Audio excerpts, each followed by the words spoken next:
Water can move through spillways and outlet works with tremendous speed and force. The energy embodied in this rushing water can be destructive to the materials that make up the structure which conveys the water. In addition, defects in design and construction of the structure, settlement in the foundation, movement along faults, and seepage can make spillways and outlet works susceptible to damage or even failure. The failure of a spillway or an outlet works can lead to the failure of the dam itself. Careful inspection and identification of deficiencies is one step in reducing the chances of such failure. This training module on spillways and outlet works is designed to help you learn how inspections are carried out. The text has provided important information on spillways and outlet works and their components. For example, in the text, you read that spillways and outlet works regulate releases of the water impounded by a dam. This water may simply be normal flow, or may be floodwater created by heavy rains or melting snow.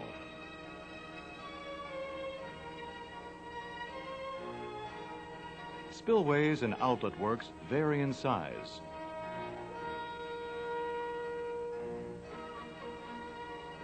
Types of controls. Design.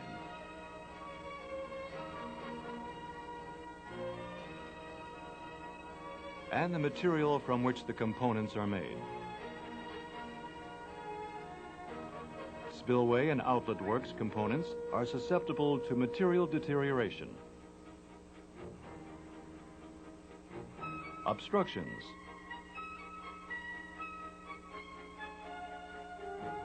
Misalignment, including differential movement and joint separation. Foundation and backfill problems. And seepage and poor drainage. This presentation will provide information on inspecting spillway and outlet works components. The video will illustrate inspection techniques and point out common deficiencies that are covered in detail in the text. The video consists of 3 segments. The first segment covers inspecting entrance channels, intake structures, and control sections. The second segment presents information on water conveyance sections. Water conveyance sections may be open channels, often called discharge channels. Water conveyance sections also include conduits and tunnels. The third segment discusses inspecting energy dissipators and return channels. Let's begin with segment 1, inspecting entrance channels, intake structures, and control sections. Before viewing this segment, you should have read about these features in the text. As you learned in the text, entrance channels simply direct water from the reservoir into the spillway or outlet works.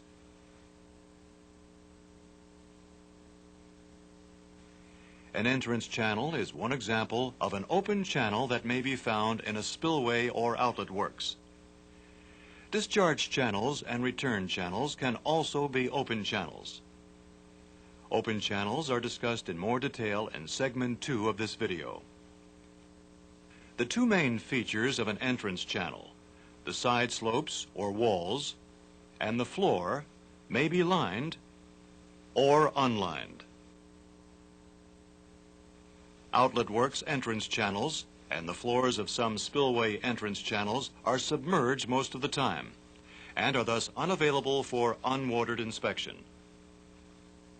For those entrance channels you are able to inspect, look for anything that could reduce or block the flow of water. Note obvious obstructions, such as debris, bushes and trees, fallen rock, and slides, and less obvious problems like sediment. If the channel is concrete lined, check the surfaces of the walls and floors for deterioration. Look for problems such as concrete disintegration, scaling, and spalling. If you suspect voids under the lining, tap the surface with a hammer and listen for a hollow sound.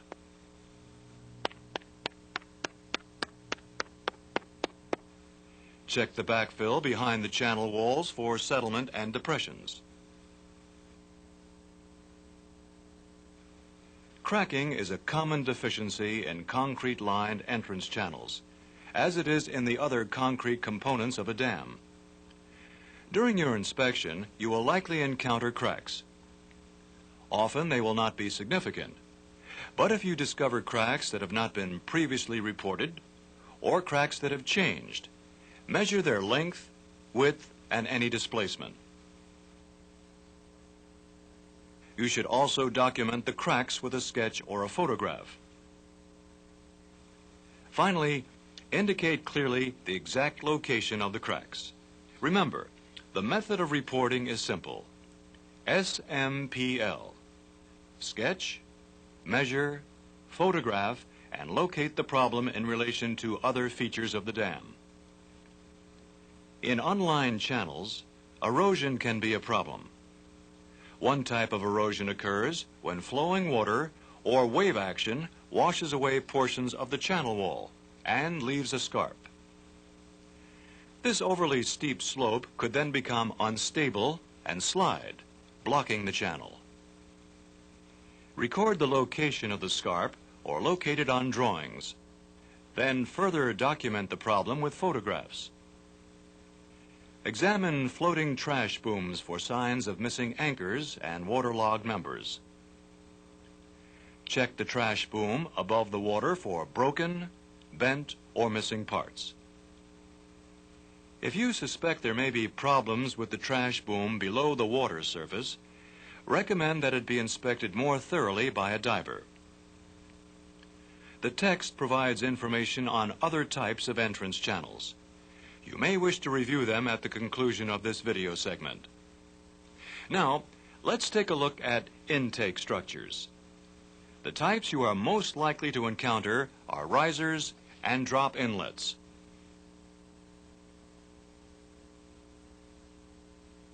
Towers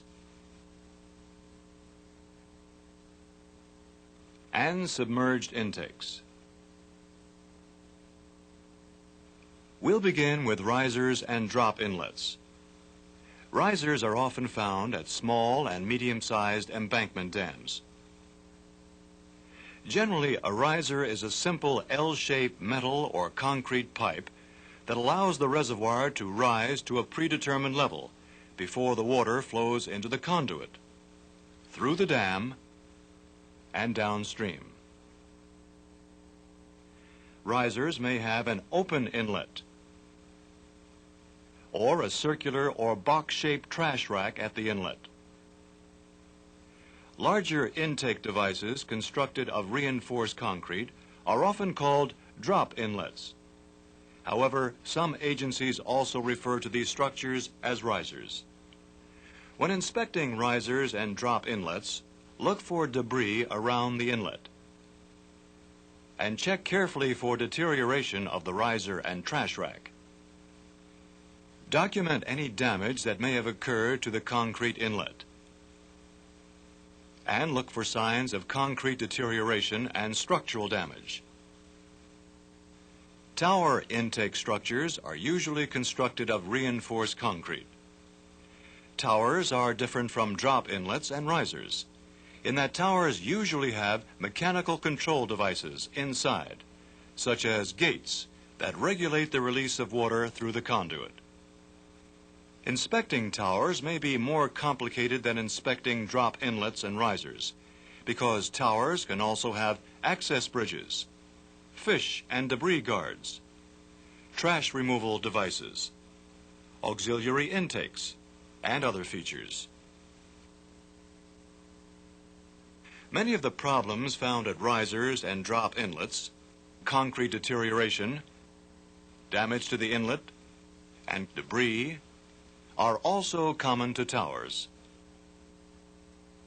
In addition, look for signs of structural damage and instability. One clue to structural damage may show up when the reservoir level is below the lowest intake opening. If there is continued flow from the outlet, structural damage may be allowing water to pass through cracks and into the conduit. Submerged intakes are normally located at or near the base of the dam and lead to a conduit that passes through the dam. This reservoir has been lowered so that these intakes may be inspected. In the case of concrete dams, a submerged intake may simply be an opening in the face that leads to a conduit. A common problem with submerged intakes is a buildup of trash and sediment that blocks the intake. Submerged intakes are usually protected by trash racks and may have control gates. Since submerged intake structures are normally covered by water, inspecting these devices must be done during those rare instances when the water level is low enough, or more commonly, by using a diver. So far, Segment 1 has covered entrance channels and intake structures. Now let's turn our attention to control sections. Control sections regulate the flow of water through spillways and outlet works. Control may be accomplished by geometric design, or in many cases, by the use of devices such as gates and valves. Control sections can exist in discharge channels and in conduits and tunnels. Control sections can be gated or ungated. A control section in a discharge channel can be a concrete structure or simply part of an unlined channel. The elevation of the control section in a discharge channel determines the level at which water will be released. The geometric design regulates the amount of water being released. Gates are also used to control releases through discharge channels. When inspecting the control section in a discharge channel, depending on the type, look for concrete deficiencies such as deterioration and cracks, or metal deficiencies such as corrosion on gates. The text describes other crest designs and control devices not covered in this video. You may wish to review them at the end of this segment.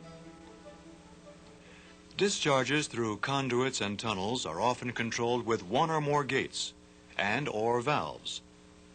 When inspecting the gate structure or valve housing in the control section of a conduit, examine the upstream transition, the housing itself, and the downstream transition. Check the area immediately downstream from the gate or valve for cavitation and erosion. Look for trash, corrosion, cracks, and displacement. This concludes Segment 1. Segment 1 covered inspection techniques and deficiencies for entrance channels, intake structures, and control sections. The next segment will cover water conveyance sections, including discharge channels, conduits, and tunnels. Before watching Segment 2, return to the text and read those parts of Unit 4 that relate to the water conveyance section. Please turn off the video player now.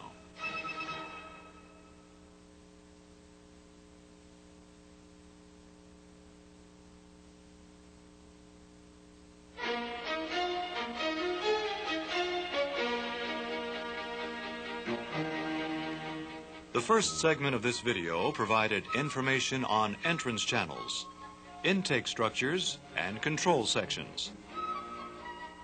Segment 2 will cover water conveyance sections, including discharge channels, conduits, and tunnels. In an outlet works, The water conveyance section carries water from the intake structure to the control section, and from the control section downstream to the energy dissipator, return channel, or natural stream. Similarly, in a spillway, the water conveyance section carries water from the control section to the energy dissipator, return channel, or natural stream. Many of the problems with discharge channels, conduits, and tunnels are the same as those of entrance channels, intake structures, and control sections. These include material deterioration, obstructions, misalignment, including differential movement and joint separation, foundation and backfill problems, and seepage and poor drainage. In addition, the techniques for inspecting discharge channels, conduits, and tunnels are also the same. They include investigating deficiencies thoroughly, then documenting them by sketching, measuring, photographing, and locating any deficiencies relative to other parts of the structure. Because of the similarities, Segment 2 will only deal with those deficiencies that are significantly different and techniques that are important when inspecting a discharge channel, a conduit, or a tunnel. Entrance channels, discharge channels, and return channels are all open channels with the same basic structure. Let's look at the open channel in general. An open channel consists of a floor and either side slopes or walls. The four types of open channels covered in this presentation are concrete-lined, grass-lined, rip-rap-lined, and rock-cut.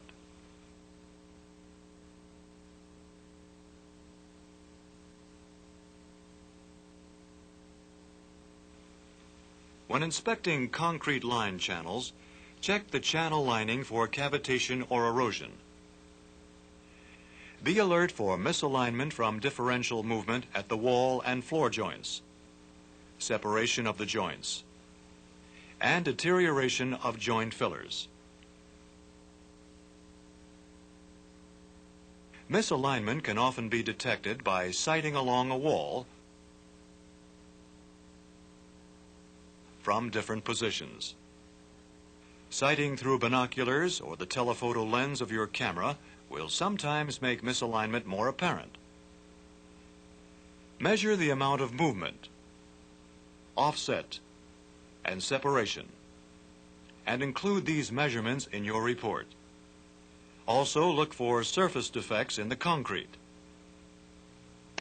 and check for voids under the floor. Inspect weep holes and drains to determine whether they have become clogged. Look for depressions and sinkholes in the areas behind the walls or slopes. The slopes and floor of unlined earth channels are typically covered with grass. When inspecting grass-lined channels, look carefully for signs of erosion caused by normal reservoir flow or runoff from rain or melting snow. Check for cracking and scarps on the slopes, which indicate instability. Bare spots in the vegetative cover, which could allow erosion. And animal burrows in the floor or slopes, which could lead to piping. Also look for obstructions, including rocks, debris, excessive growth of the grass, and other vegetative growth, such as trees and bushes, that could block the channel and impede discharges. So far, we've looked at two types of open channels: concrete-lined and grass-lined. Now let's examine a third: rip-rap line channels. When inspecting riprap line channels, look for deterioration of the riprap due to wave action, and for improper sizing or type of riprap. Also watch for displacement of the riprap due to high velocity flows, which leaves slopes and floors susceptible to erosion. And look for depressions in the riprap caused by erosion of the earth beneath the riprap. The fourth type of channel, rock cut, is a channel excavated in rock. When inspecting this type of channel, look for erosion, instability of the side slopes, and places where rock has been displaced from the slope or floor. Now let's turn our attention to conduits and tunnels. Conduits convey reservoir water through or beneath the dam. Conduits are generally made of metal or concrete, either with or without metal linings. Metal conduit and liners are sometimes coated with coal tar enamel, plastic, mortar, or asphaltic concrete to preserve the metal. Check for areas where the lining or coating is missing. Before visually inspecting the interior of a conduit through or beneath an embankment dam, pay special attention to the slope above the conduit. Then, when you're inside the conduit, you can look for the causes of any problems you find on the slope. Problems to look for on the embankment slope are signs of seepage, including sinkholes, wet spots, and lush vegetation, and especially any flow from around the conduit or head wall at the downstream end.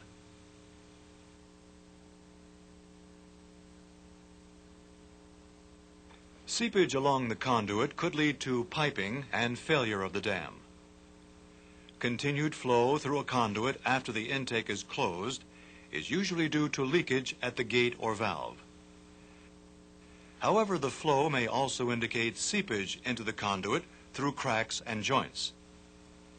If the flow is the result of seepage, try to measure or estimate the flow rate, and check the water for turbidity or solids that could indicate piping of the embankment or foundation material into the conduit. Sediment buildup on the floor of the conduit also indicates piping is occurring.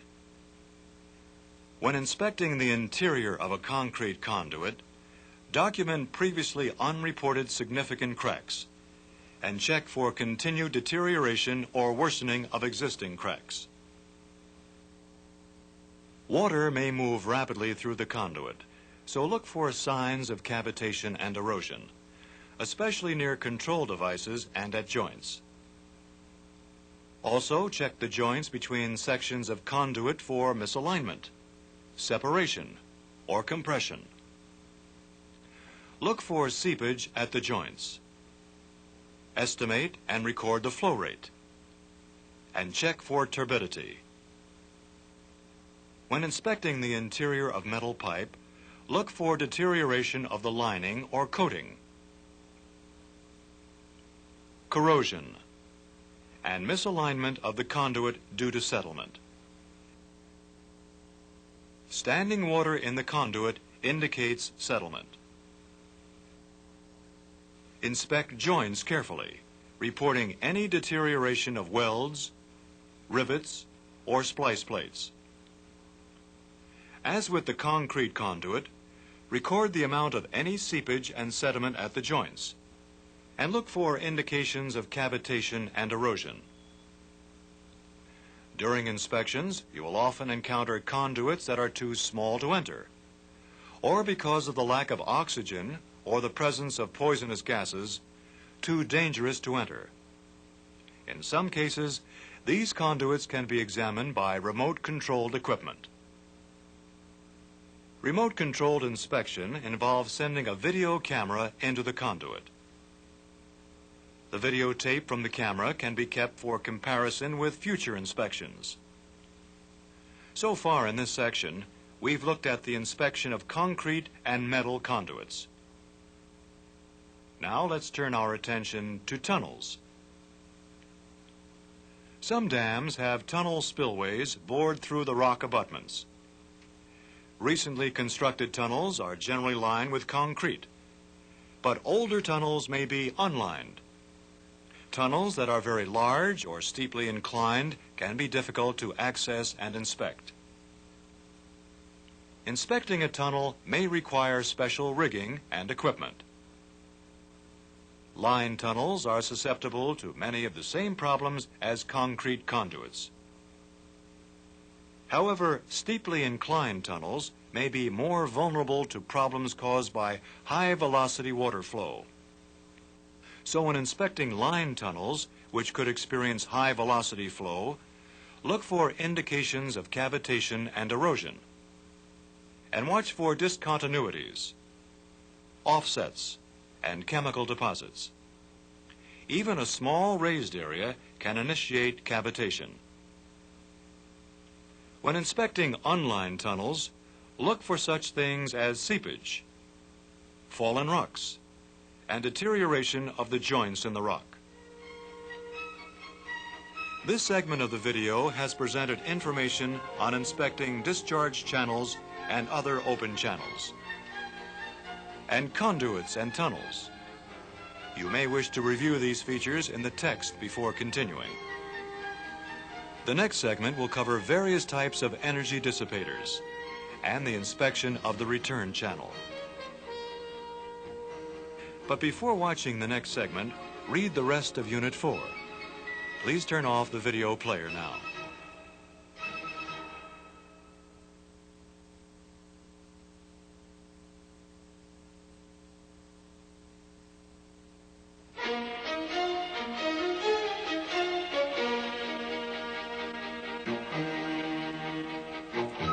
The first segment of this video covered entrance channels for spillways and outlet works, intake structures, and control sections. Segment 2 dealt with discharge channels and other open channels, and conduits and tunnels. This segment will present information on inspecting energy dissipators and return channels. The deficiencies and inspection techniques associated with energy dissipators and return channels are similar to those associated with other spillway and outlet works components. Therefore, Segment 3 will only deal with deficiencies and inspection techniques that are significantly different from those presented in Segments 1 and 2. There are many different types of energy dissipators, and these structures can be combined in a variety of ways. The purpose of energy dissipators is to reduce the velocity of the water before returning it to the downstream channel. Energy dissipators use various geometric designs to redirect the flow, and obstructions to decrease the velocity of the water. The text describes several types of energy dissipators, 3 of which will be covered in this video segment. They are stilling hydraulic jump basins, impact basins, and plunge pools. A stilling hydraulic jump basin is usually a square or rectangular structure made of reinforced concrete. The basin may have a tapered sill that thrusts the water upward. When inspecting a dry stilling hydraulic jump basin, document damage to or movement of the baffles, dentates, and sill. Check the lining of the basin. If the basin is concrete lined, look for surface deterioration and cracks. When inspecting a submerged basin, try to determine how much debris and sediment have accumulated in the basin by probing or sounding the pool. Since the basin is usually underwater, you may wish to recommend that divers be used to periodically inspect the basin, or that it be dewatered for inspection. If the basin is riprap lined, make sure the rocks are properly sized and that they have not been eroded by the rapidly moving water. Another type of energy dissipator is the impact basin. The energy of the water entering the impact basin is dissipated against the baffles within the basin.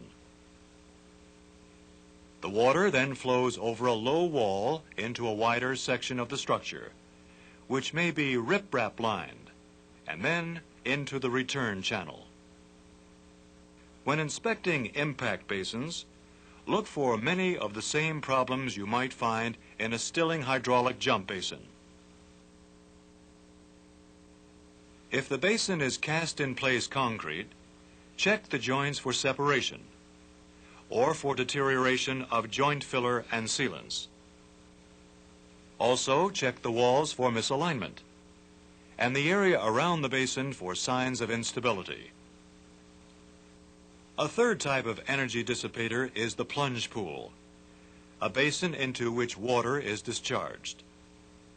The standing water in the basin absorbs the discharging water's energy. A plunge pool may be situated below a pipe or a flip bucket. The pool has gradually sloping sides. The sides and the bottom are usually lined with riprap.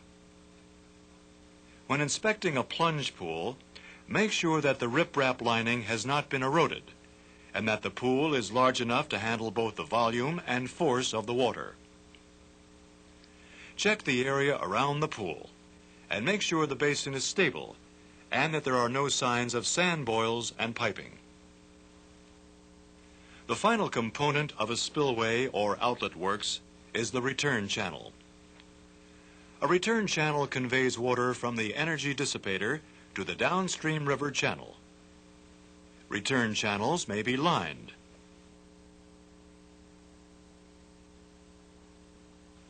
or unlined. When inspecting an unlined return channel, look carefully for erosion. Erosion may mean that the channel is too small or not properly aligned, or that the velocity of the water is too high. Erosion can cause undercutting of banks, instability, and ultimately blockage of the channel due to slides. Also check the return channel for inappropriate vegetation that can form obstructions in the channel. Look along the sides of the channel for runoff erosion and signs of seepage. And examine the natural stream or downstream channel for damage caused by high-velocity water from the return channel. Such damage may indicate that the return channel is too short. This video has presented information on inspecting the components of spillways and outlet works. The first segment covered entrance channels, intake structures, and control sections. Segment 2 discussed water conveyance sections, including discharge channels, conduits, and tunnels. The final segment presented information on various types of energy dissipators, including stilling hydraulic jump basins, closed impact basins, and plunge pools. The third segment also covered inspection of the return channel. Inspecting for deficiencies in the components of spillways and outlet works is part of an overall dam safety inspection. The information gained from inspecting spillways and outlet works is combined with information from the inspection of other project features for a complete picture of conditions at the dam.